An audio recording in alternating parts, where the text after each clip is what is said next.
On June 7th, 1992, 3 women vanished from the face of the earth. Not from a dark alley or a dangerous neighborhood, but from the safety of their own home.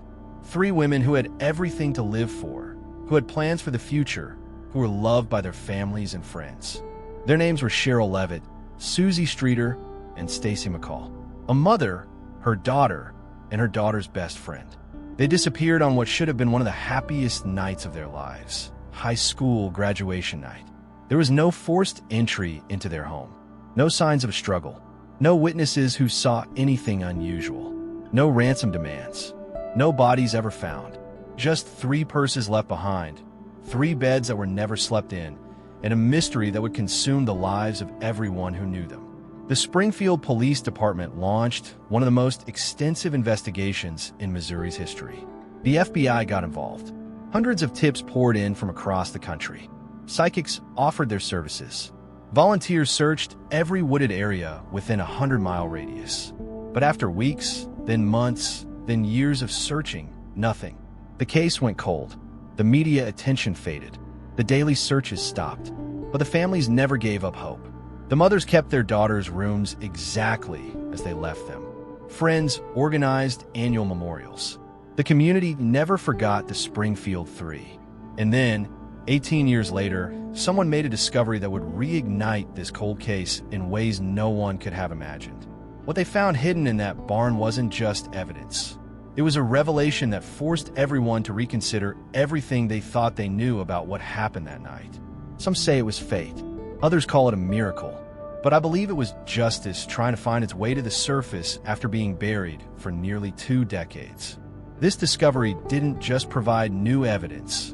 It exposed a truth that had been carefully concealed, a secret that someone had gone to great lengths to hide. It revealed that the answers to this mystery had been there all along, waiting patiently in the shadows for the right person to stumble upon them. The Springfield Three case isn't just about 3 missing women. It's about a community's search for truth, a family's fight for justice, and the power of persistence in the face of seemingly impossible odds. What you're about to hear will challenge everything you think you know about this case. It will make you question the official narrative, doubt the conclusions of seasoned investigators, and wonder how something so significant could remain hidden for so long. Because sometimes, the most shocking discoveries aren't made in crime labs or police stations.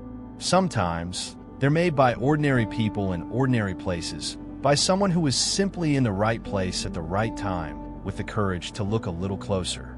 Before we dive into that barn and reveal what changed everything, we need to understand who these 3 women were. We need to know their stories, their dreams, their lives before that fateful night when everything changed. We need to go back to the beginning, to June 6th, 1992, when 3 women made a simple decision to spend the night together, a decision that would make them the subjects of one of America's most enduring mysteries. The Springfield Three weren't just victims. They were daughters, friends, dreamers with bright futures ahead of them. And understanding who they were is the key to understanding why their disappearance has haunted so many people for so long.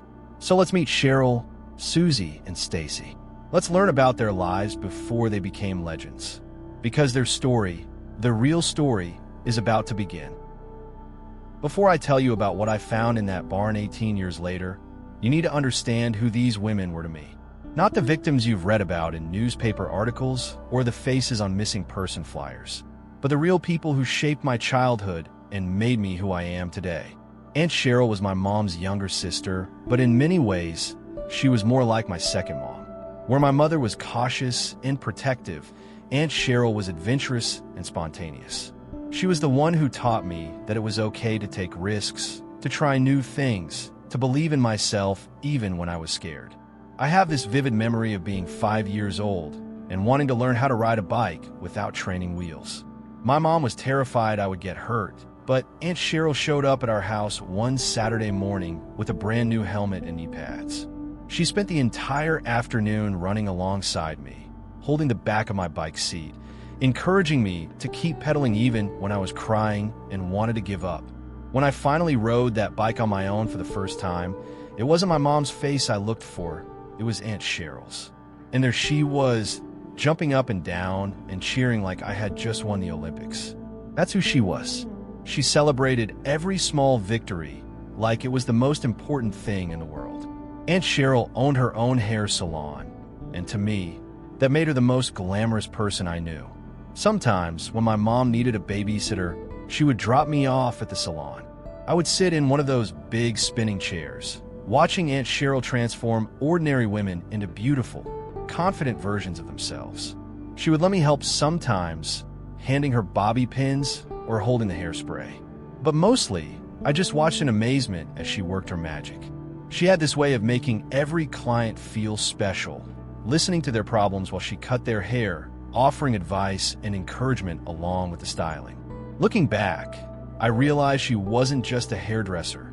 She was a therapist, a confidant, a friend to everyone who sat in her chair. But what I remember most about Aunt Cheryl was how she made me feel when I was with her. She never talked down to me or dismissed my questions as silly. When I asked her why the sky was blue, or where babies came from, or what happened to people when they died, she would sit down at my level and give me real answers, not the simplified versions adults usually give children. Susie was everything I wanted to be when I grew up. She was beautiful and popular and smart, but she never made me feel small or unimportant. When she came to family gatherings, she didn't just say hi and then disappear with the adults like most teenagers did. She would seek me out, ask me about school, remember things I had told her weeks earlier. I remember one Christmas when I was 6 and desperately wanted a particular doll that was way too expensive for my parents' budget. I tried to hide my disappointment when I didn't find it under the tree, but Susie noticed. On New Year's Eve, she showed up at our house with a wrap box. Inside was the exact doll I had wanted, along with a note that said, "From your favorite cousin who loves you more than ice cream." When I asked her how she knew about the doll, she just winked and said cousins have to look out for each other. I found out years later that she had used money from her part-time job to buy it for me. That was Susie. She would give you the shirt off her back if she thought it would make you happy. Susie had this gift for making everyone around her feel special.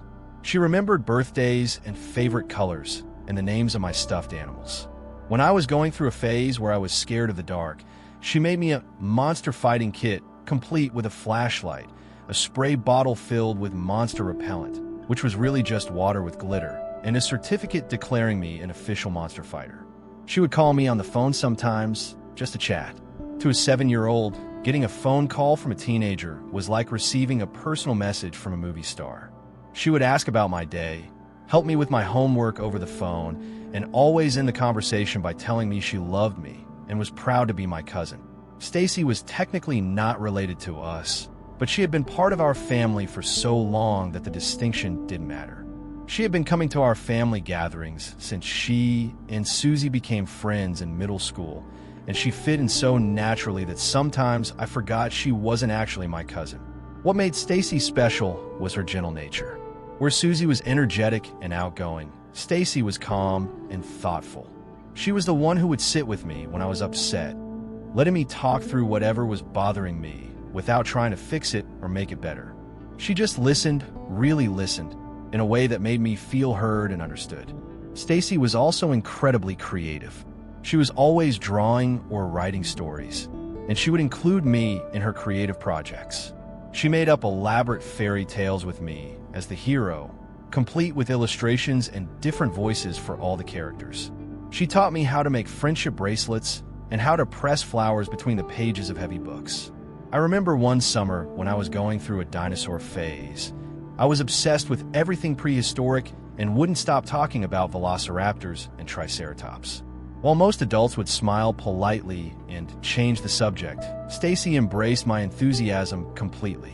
She spent an entire afternoon helping me build a dinosaur museum in my bedroom, complete with cardboard dioramas and handwritten placards. The three of them together were like this magical force in my life. They didn't just tolerate me the way some adults tolerate children. They genuinely enjoyed my company. They made me feel like I mattered, like my thoughts and feelings were important, like I had value beyond just being the cute little kid in the family. When they were all together, which happened often since Stacy was practically a permanent fixture at Aunt Cheryl's house, our gatherings became something special. They would include me in their conversations, asked for my opinions on everything from movie choices to what we should have for dinner. They made me feel grown up and important, but they never forgot that I was still a child who needed protection and guidance. They had their own language, their own inside jokes, their own traditions. But they always made room for me in their circle. Whether we were baking cookies in Aunt Cheryl's kitchen, having movie marathons in Susie's room, or just sitting around talking about life, I was always welcome. I was always included. I was always loved. That's what made their disappearance so devastating for me as a child. It wasn't just that 3 people I care about were gone. It was that 3 people who had made me feel special, important, and loved had vanished without explanation. The hole they left in my life wasn't just about missing them. It was about missing the version of myself that existed when I was with them. For 18 years, I carried their memory with me, along with the hope that someday I would find answers about what happened to them. I never imagined that when those answers finally came, they would come from my own discovery, in a place where no one had thought to look. But before we get to that barn and what I found inside it, you need to understand what those 18 years were like. You need to know how it feels to grow up with a mystery, to live your entire adolescence and young adulthood with questions that no one can answer and wounds that never quite heal. June 6, 1992. Even now, more than 30 years later, I can remember every detail of that day with crystal clarity. It's funny how trauma works. Some memories fade with time, but others become permanently etched into your mind, playing on repeat whether you want them to or not. I woke up that morning practically vibrating with excitement. It was Susie's graduation day, and to my 7-year-old mind, this was the most important event that had ever happened in our family. My cousin was graduating from high school. She was officially a grown-up, and I got to be there to witness this momentous occasion. My mom spent the morning fussing over what I should wear to the ceremony. She wanted me to look appropriate for such an important event, which meant putting me in a dress I hated and shoes that pinched my feet. But I didn't complain because I understood this was special. This was bigger than a regular family gathering or holiday celebration. We picked flowers from my mom's garden that morning, daisies and roses, and some purple flowers whose names I can't remember. I insisted on making the bouquet myself, even though my 7-year-old hands weren't very skilled at flower arranging. My mom let me do it anyway, probably understanding that I needed to contribute something meaningful to Susie's big day. The graduation ceremony was held at the high school auditorium, and it felt massive to me. All those people, all those families celebrating their children's achievements. I remember feeling so proud when they called Susie's name, Suzanne Elizabeth Streeter, and watching her walk across that stage in her cap and gown. I cheered so loudly that my mom had to put her hand on my arm to quiet me down, but I couldn't help myself. That was my cousin up there, my beautiful, smart, wonderful cousin who always made time for me and treated me like I mattered. I wanted everyone in that auditorium to know how proud I was of her. After the ceremony, there were the usual rounds of pictures and congratulations. I remember posing for what felt like hundreds of photos. Me with Susie and Aunt Cheryl, me with the whole family, me holding Susie's diploma while she held me. I felt so important being included in all the official documentation of this milestone. Stacy was there too, of course, having graduated alongside Susie. She looked beautiful in her cap and gown, and I remember thinking how grown up they both seemed. They were officially adults now, ready to take on the world. In my child's mind, graduation was like a magic transformation. You went to sleep as a teenager and woke up as a real adult with real responsibilities. As the evening progressed, talk turned to the after-graduation parties. There were several options, and I listened intently as the girls discussed their plans. Part of me desperately wanted to be included, but I knew that 7-year-olds weren't welcome at high school parties. Still, I harbored a secret hope that maybe, just maybe, they would take me along. That hope was quickly dashed when my mom explained that I would be going home with her while Susie and Stacy went to celebrate with their friends. I tried not to let my disappointment show, but Susie noticed anyway. She always noticed when I was upset about something. She knelt down to my level right there in the high school parking lot, still wearing her graduation cap, and promised me that we would have our own celebration the next day. Just family, she said, "with cake and presents and all your favorite games. It'll be even better than any party, I promise." I believed her completely. Why wouldn't I? Susie had never broken a promise to me before. In fact, she was the most reliable person in my young life. If Susie said we would have a celebration, then we would have a celebration. It was as simple as that. The last time I saw them was in that parking lot. Susie gave me one of her famous bear hugs, the kind that lifted me completely off my feet and made me squeal with laughter. Aunt Cheryl ruffled my hair and told me to be good for my mom.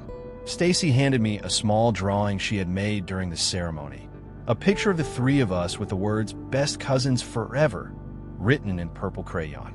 I watched them walk to their cars, still in their graduation gowns, talking and laughing about their plans for the evening. They looked so happy, so carefree, so full of life and possibility. They were 18 and 19 years old, with their whole futures ahead of them. The world was theirs for the taking. As we drove home that night, I pressed my face against the car window, trying to memorize everything about the day. The way Susie looked in her cap and gown, the sound of her laughter, the feel of her hugs, the promise of tomorrow's celebration. I wanted to hold onto every detail because this felt like such an important milestone in our family. My mom tucked me into bed that night, and I fell asleep clutching Stacy's drawing and dreaming about the next day's festivities. In my mind, I had already planned the entire celebration. We would have chocolate cake because that was Susie's favorite. We would play board games and maybe watch a movie. I would give Susie the graduation present I had been working on, a friendship bracelet I had been making in secret for weeks. But even as I drifted off to sleep, there was this tiny nagging feeling in the back of my mind. Something I couldn't quite put my finger on, something that didn't feel right. Maybe it was the way Aunt Cheryl had hugged me just a little tighter than usual, or the way Stacy had looked back over her shoulder as they walked away. Or maybe it was just the natural anxiety that comes with big changes and growing up. Looking back now, with adult eyes, I wonder if some part of me sensed what was coming. Children are often more intuitive than adults give them credit for, more sensitive to subtle changes in energy or atmosphere. Maybe my subconscious picked up on something that my conscious mind was too young to understand. Whatever it was, I pushed the feeling aside and focused on my excitement for the next day. I went to sleep believing that when I woke up, we would all be together again. I went to sleep believing that Susie's promise of our own special celebration would come true. I went to sleep believing that the people I loved would always be there. I had no way of knowing that while I was safely tucked into my bed, dreaming of cake and presents and family time, something terrible was happening just a few miles away. I had no way of knowing that the three women who meant the world to me were facing their final hours. I was just a 7-year-old kid who believed in promises and happy endings and the fundamental safety of the people I loved.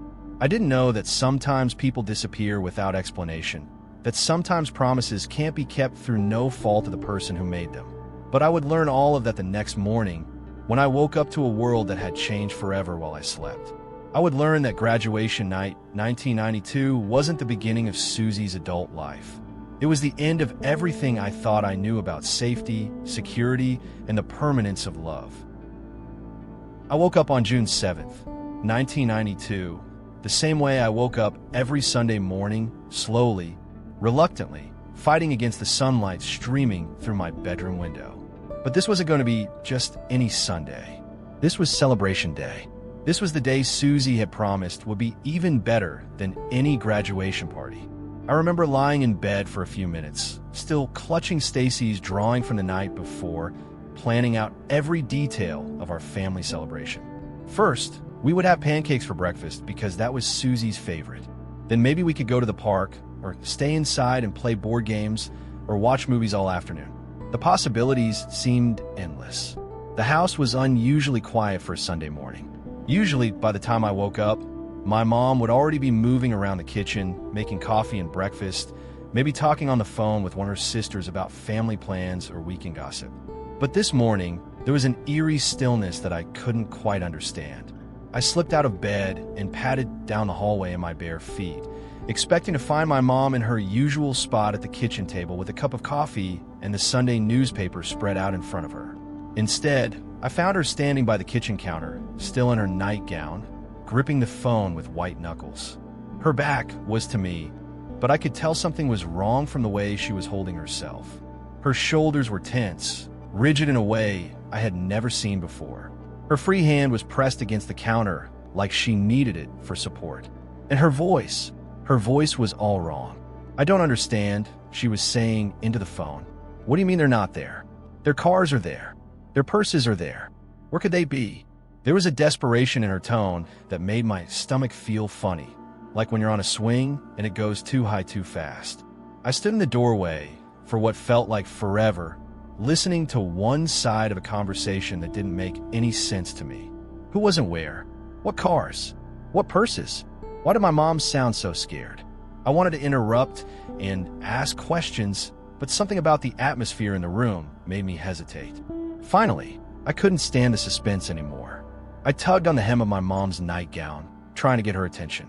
"Mom," I whispered, not wanting to be too loud in case she was having an important grown-up conversation. "Mom, when are we going to see Susie?"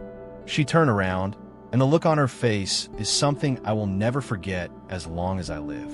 It was fear and confusion and panic all rolled into one expression. Her eyes were wide and slightly unfocused, like she was trying to process information that her brain couldn't quite accept. When she saw me standing there, she tried to rearrange her features into something more normal, but it was too late. I had already seen the terror. "Honey," she said, covering the phone with her hand, "go back to your room for a few minutes, okay? Mommy needs to make some phone calls." But her voice was shaking, and I could tell she was trying not to cry. 7-year-olds are experts at reading adult emotions, especially when those emotions are big and scary and poorly hidden. I didn't go back to my room. Instead, I sat on the floor in the hallway, just out of sight, and listened to my mom continue her conversation. She was talking to Janice McCall, Stacy's mother, and for what I could gather, no one could find the girls. They had never come home from their graduation night celebrations. But that didn't make sense to me. Susie was supposed to be at Aunt Cheryl's house. She was supposed to be getting ready for our family celebration. She had promised me we would spend the day together. Susie didn't break promises. She never broke promises. Within what seemed like minutes, our house began filling up with people. First, it was my dad, who normally slept late on Sundays but was suddenly wide awake and fully dressed. Then it was my grandparents, looking more serious than I had ever seen them. There was neighbors and other relatives, all speaking in hushed tones and giving me worried glances. Everyone kept using words I didn't fully understand. Missing, disappeared, police, investigation. The adults would stop talking when they noticed me listening, but I caught enough fragments to piece together a picture that terrified me. Somehow, impossibly, Susie, Aunt Cheryl, and Stacy had vanished. The first police officers arrived around noon. I remember watching from my bedroom window as the patrol cars pulled into our driveway, their presence making everything feel official and scary in a way that made my chest feel tight. These weren't the friendly police officers who came to schools to talk about safety. These were serious men with serious faces who were investigating something serious. I kept asking anyone who would listen where Susie was when she was coming, if we were still having our celebration. The adults kept giving me vague, unsatisfying answers. She went somewhere with Aunt Cheryl and Stacy. They'll be back soon. Don't worry about it, sweetheart. But I could see the fear in their eyes. I could hear the uncertainty in their voices. My mom tried to maintain some semblance of normalcy. She made me lunch, though I could barely eat it. She suggested we watch cartoons, but I couldn't concentrate on the TV screen. She offered to read me stories, but I couldn't focus on the words. All I could think about was Susie's promise and why she wasn't keeping it. As the afternoon wore on, more and more people arrived at our house. Police detectives with badges and notepads, family members from out of town, friends and neighbors bringing casseroles and worried expressions. Our living room became a makeshift command center, with adults huddled around our phone, making calls and receiving updates. I remember sitting on the stairs, watching all this activity and trying to make sense of it. In my 7-year-old logic, there had to be a simple explanation. Maybe they had gone somewhere fun and forgotten to call. Maybe they had gotten a flat tire and were stuck somewhere without a phone. Maybe they were planning a surprise and would walk through our front door any minute with big smiles and apologies for worrying everyone. But as the hours passed and the sun started to set, that hope began to fade. The adults weren't acting like this was a misunderstanding or a delay. They were acting like something terrible had happened. And slowly, gradually, I began to understand that my cousin, my aunt, and my honorary cousin were really, truly gone. That night, instead of celebrating Susie's graduation with cake and games and family time, I fell asleep to the sound of my mom crying in the living room. Instead of the promised day of joy and togetherness, I ended the day with more questions than a 7-year-old should ever have to carry. I didn't understand concepts like foul play or abduction or murder investigation, but I understood that the 3 people who had made me feel most loved and special in the world were no longer there. I understood that promises could be broken through no fault of the person who made them. I understood that sometimes people you love just disappear. That was the day my childhood really ended. Not gradually, the way it usually happens, but all at once in the span of a few terrifying hours. June 7th, 1992, was the day I learned that the world wasn't as safe as I had believed, that bad things could happen to good people, and that sometimes there are no answers to the questions that matter most. Growing up with an unsolved mystery in your family isn't something they teach you how to handle in school. There's no handbook for navigating childhood when 3 of the most important people in your life have simply vanished without explanation. You learn as you go, adapting to a reality that most people can't even imagine. The first year was the hardest. Every family gathering felt incomplete. Every holiday was tinged with sadness. Every birthday reminder that they weren't there to celebrate with us. My mom tried her best to maintain traditions and create normalcy, but there was always this underlying current of grief and unanswered questions that colored everything we did. I started asking different kinds of questions as I got older. At 7, I had asked, when are they coming back? At 8, I was asking, where did they go? By 9, I was asking who took them. And by 10, I was asking the question that would haunt me for years. Will we ever know what happened?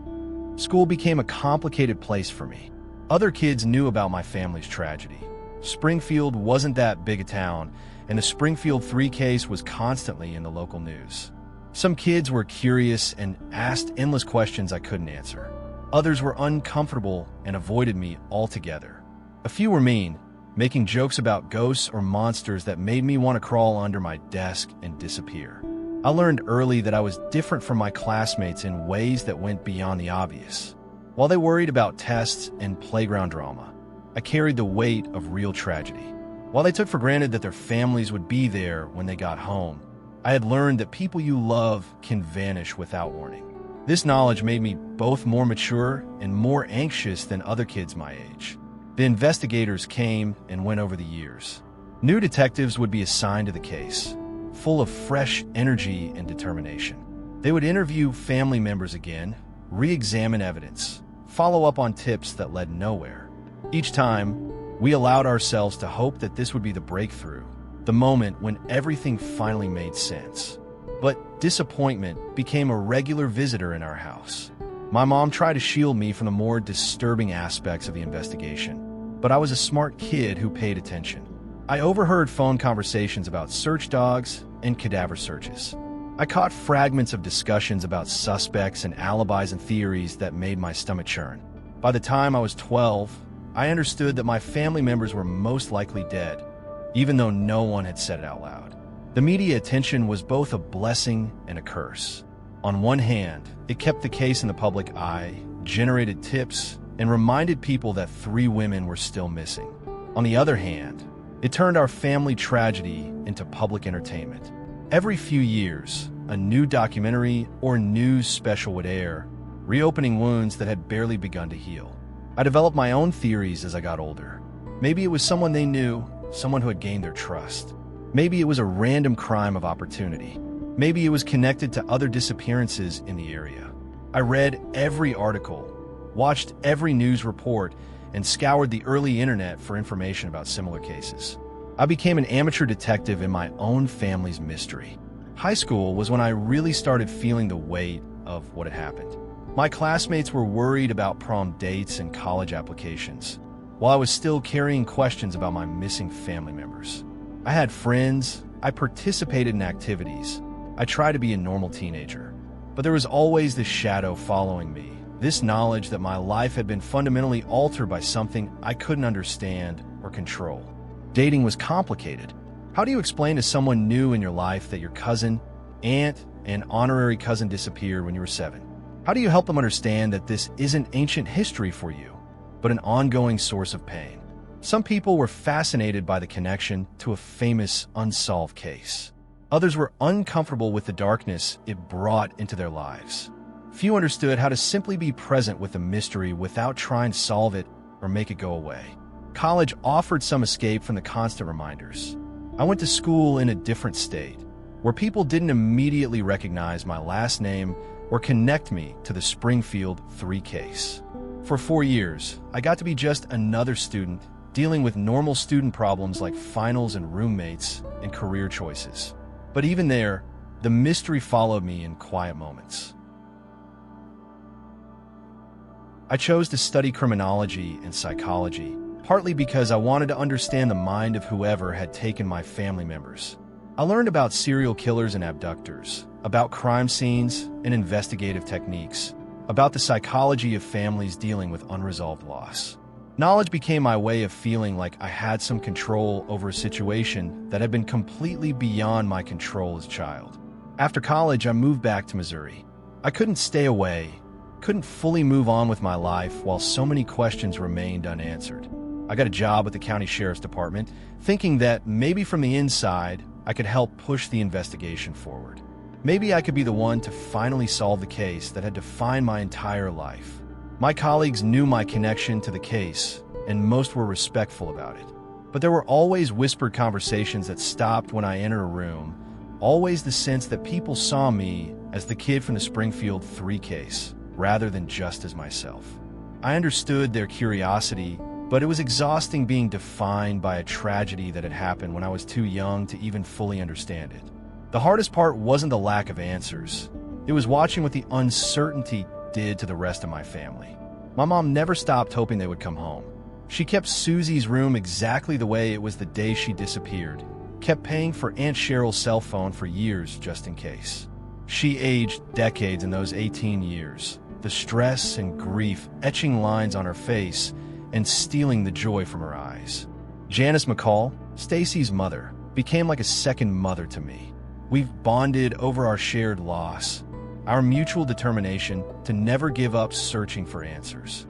She organized annual memorial services, maintained relationships with reporters and investigators, and never stopped believing that someday we would know the truth.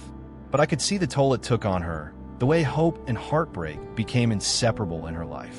As the years passed, I realized that the Springfield Three case hadn't just taken 3 women from our family. It had fundamentally altered everyone who loved them. We were all casualties of that June night in 1992, all victims of whoever had decided to destroy not just 3 lives, but the lives of everyone who cared about them. By 2010, 18 years after that terrible night, I had resigned myself to the possibility that we might never know what happened. The case had gone cold despite decades of investigation. The media attention had diminished. New tragedies had captured the public's attention. It seemed like the Springfield Three might become just another unsolved mystery, filed away and forgotten by everyone except those of us who couldn't forget. But sometimes, when you least expect it, when you've almost given up hope entirely, life surprises you. Sometimes the answers you've been searching for have been waiting patiently for you to find them. And sometimes those answers are hidden in places so ordinary, so mundane, that no one thought to look there. That's how I ended up in a barn on the outskirts of Springfield on a cold October morning in 2010, holding something in my hands that would change everything I thought I knew about what happened to the 3 most important women in my childhood. Something that had been waiting for me for 18 years, waiting for the right moment, the right person, the right combination of circumstances to bring it into the light. October 15th, 2010. I was 25 years old, working for the Greene County Sheriff Department, and I had convinced myself that I had made peace with never knowing what happened to my family. I was wrong, but I didn't know that yet.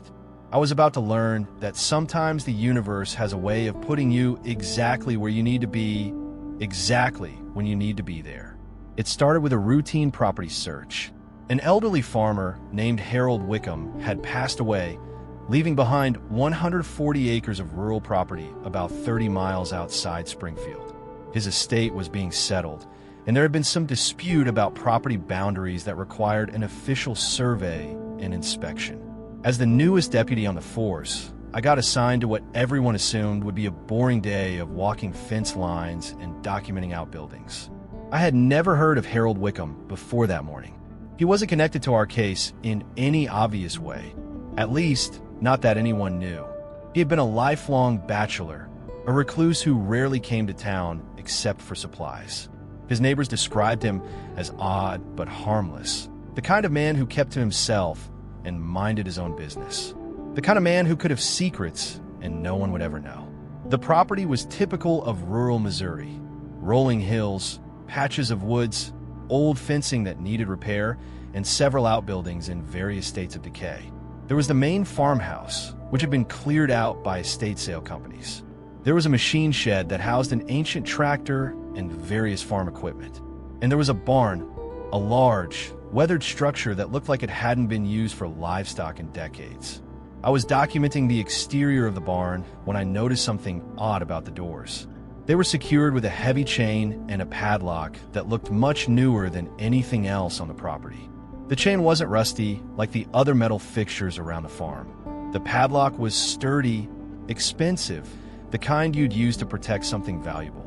It seemed out of place on a building that appeared to contain nothing but old hay and farm equipment. My training kicked in. After 18 years in law enforcement, even if most of it had been studying rather than practicing, you develop instincts about things that don't fit. And this padlock definitely didn't fit. Why would a reclusive farmer put a high-end security lock on an old barn that appeared to contain nothing of value? I called my supervisor and explained the situation.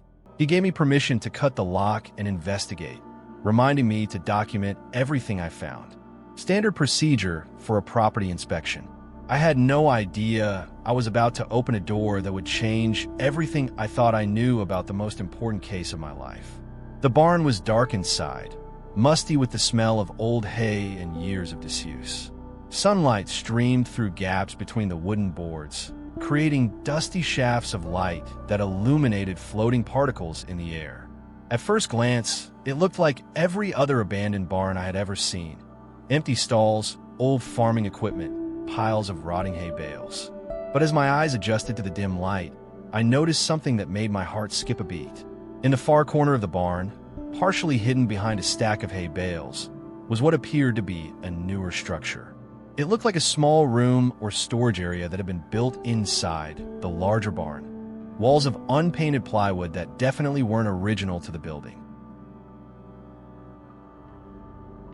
I approached slowly, my hand instinctively moving to my radio. Everything about this felt wrong. Hidden rooms weren't something you typically found during routine property inspections. They were something you found during criminal investigations, something that usually meant someone had been hiding something they didn't want found. The makeshift room had a door, a simple wooden door with another heavy padlock, identical to the one that had secured the barn's main entrance. My hand was shaking as I cut through this second lock, though I couldn't say whether it was from adrenaline, anticipation, or some deeper instinct that knew I was about to discover something life-changing. The door swung open, and the smell hit me first.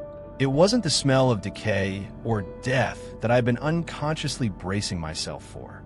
It was the smell of old plastic and dust, mixed with something else I couldn't immediately identify. I pulled out my flashlight and stepped inside what turned out to be a carefully organized storage space. The room was small, maybe 8 feet by 10 feet, with a dirt floor and plywood walls. But it wasn't empty. Against one wall was a series of metal filing cabinets, the kind you'd find in an office. Against another wall were plastic storage bins, neatly labeled and stacked. And on a makeshift table in the center of the room were items that made my blood run cold. There were 3 purses. 3 women's purses that looked like they had been carefully preserved, placed on that table like museum exhibits. Even in the dim light of my flashlight, even after 18 years, I recognized them immediately. The black leather purse with the silver clasp that Aunt Cheryl had carried everywhere. The small denim bag that Susie had been so proud of, decorated with patches and pins. The brown shoulder bag that Stacy had gotten for her 18th birthday. But it wasn't just the purses. Spread around them on the table were personal items I remembered from that terrible morning in 1992.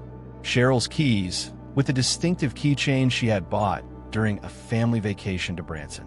Susie's wallet, with school photos and her driver's license visible through the plastic window. Stacy's class ring, which she had saved money for months to buy. I stood there in that makeshift room, staring at items I hadn't seen since June 7th, 1992, and I felt like I was 7 years old again. For a moment, the rational, trained law enforcement officer in me disappeared, replaced by the scared little boy who had waited all day for his cousin to keep her promise about our family celebration. My training finally kicked in, and I backed out of the room without touching anything else. I called for backup for the crime scene unit, for every resource the department had available. I knew I had just discovered the first real evidence in the Springfield Three case since those initial days in 1992, and I wasn't going to let my personal connection to the case compromise the investigation. While I waited for backup to arrive, I explored the rest of the barn more carefully. In one of the filing cabinets, I found newspaper clippings about the case, dozens of articles from local and national publications, dating from 1992 all the way up to 2009. Someone had been following the investigation closely, tracking every development, every theory, every dead end. In another cabinet, I found maps of Springfield with locations marked in red ink. The Levitt house on Delmar Street was circled multiple times, but there were other locations marked as well. Places I recognized as areas that had been searched extensively during the original investigation. Whoever had been using this room had intimate knowledge of not just the crime, but the investigation itself. The plastic storage bins contained clothing, women's clothing that appeared to have been carefully cleaned and preserved. I didn't look too closely, didn't want to contaminate potential evidence. But even from a distance, I could see items that looked familiar. A graduation dress, a pair of shoes, a cardigan that might have belonged to Aunt Cheryl. By the time the crime scene unit arrived, I was sitting outside the barn, trying to process what I had discovered. I had spent 18 years wondering what happened to my family members, and now I was potentially looking at evidence that could answer those questions. But I was also looking at proof that someone had taken trophies, had kept reminders of what they had done to the 3 women I had loved most in the world. The investigation that followed would reveal even more disturbing details. Harold Wickham, the reclusive farmer who had owned the property, had died 3 months earlier of natural causes.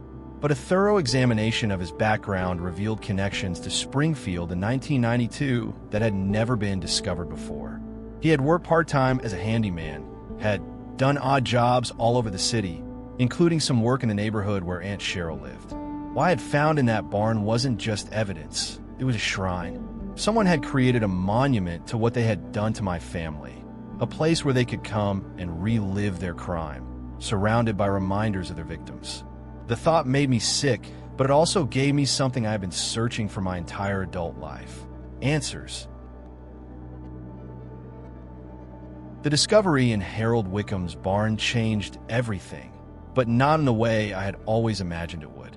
For 18 years, I had fantasized about the moment when we would finally have answers, when we would finally know what happened to Cheryl, Susie, and Stacy. I had pictured justice being served, closure being achieved, the mystery finally being solved. The reality was far more complex than my childhood dreams of resolution. Harold Wickham had been dead for 3 months by the time I found his makeshift shrine. There would be no dramatic arrest, no trial, no opportunity to look the person responsible in the eye and ask him why. The man who had taken the 3 most important women in my life had taken that final secret to his grave, leaving us with evidence of what he had done, but robbing us of the chance to truly understand why he had done it. The forensic analysis of what we found in the barn confirmed what we had all feared but never wanted to acknowledge. DNA evidence linked Wickham to all 3 victims. Items of clothing found in his storage bins contained traces of their blood. The personal effects had been carefully preserved, like trophies from his crime. After 18 years of wondering, we finally had definitive proof that Cheryl, Susie, and Stacy were gone, and we knew who was responsible. But the investigation also revealed details that were almost harder to bear than the uncertainty had been. Wickham had kept journals hidden in the filing cabinets alongside his newspaper clippings. In these journals, he had documented his obsession with the case, his enjoyment of the media attention, his satisfaction with how successfully he had evaded capture. Reading his words, seeing inside the mind of the person who had destroyed my family, was both illuminating and devastating. The journals revealed that Wickham had been watching the Levitt house for weeks before the night of June 6, 1992. He had known about Susie's graduation, had known about the family's routines, had been waiting for the right opportunity. The broken porch light that had been found the morning after their disappearance, that had been his way of creating darkness, of making it easier to move 3 women from the house to his vehicle without being seen. We also learned where he had taken them. Hidden in one of his maps was the location of an abandoned mine shaft about 50 miles from Springfield. Search teams found evidence that confirmed this was where he had disposed of their bodies, though the remains were too degraded after 18 years for us to recover anything meaningful. At least we knew where they were. At least they could finally rest in peace. The media attention that followed my discovery was intense, but different from what our family had experienced before. This time, instead of speculation and theories, there were answers. Instead of appeals for information, there were facts. The Springfield Three case was finally closed, solved by a twist of fate and a routine property inspection that had put me in exactly the right place at exactly the right time. My mom's reaction to the news was heartbreaking and healing at the same time. She had spent 18 years hoping against hope that maybe, somehow, Cheryl and Susie might still be alive somewhere. Learning the truth meant finally letting go of that hope, but it also meant finally being able to properly grieve. She could stop waiting for a phone call that would never come and start the process of truly saying goodbye. Janice McCall, Stacy's mother, had a different kind of closure. She had always believed they were gone, had spent years advocating for their case to remain active, and had never stopped pushing for answers. For her, the discovery validated decades of refusing to give up, of insisting that someone, somewhere, knew what had happened to her daughter. She finally had the truth she had fought so hard to find. As for me, I learned that closure isn't a moment, it's a process. Finding answers to the questions that had haunted my entire life didn't magically heal 18 years of trauma. It didn't give me back my childhood innocence or restore the family relationships that had been severed by tragedy. What it did give me was the ability to finally move forward, to build a life that wasn't defined entirely by loss and unanswered questions. I left the sheriff's department 6 months after the discovery. I had gotten into law enforcement partly to help solve my family's case. And with that mission accomplished, I found myself ready to pursue other dreams. I went back to school, became a counselor specializing in helping families cope with unsolved cases and ambiguous loss. I turned my personal experience with trauma into a way to help others navigate similar tragedies.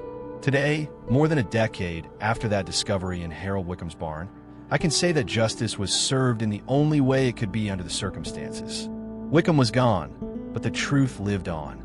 The Springfield Three were finally at peace, and those of us who loved them could finally begin to heal. Sometimes that's all the closure you get, and sometimes, if you're lucky, it's enough.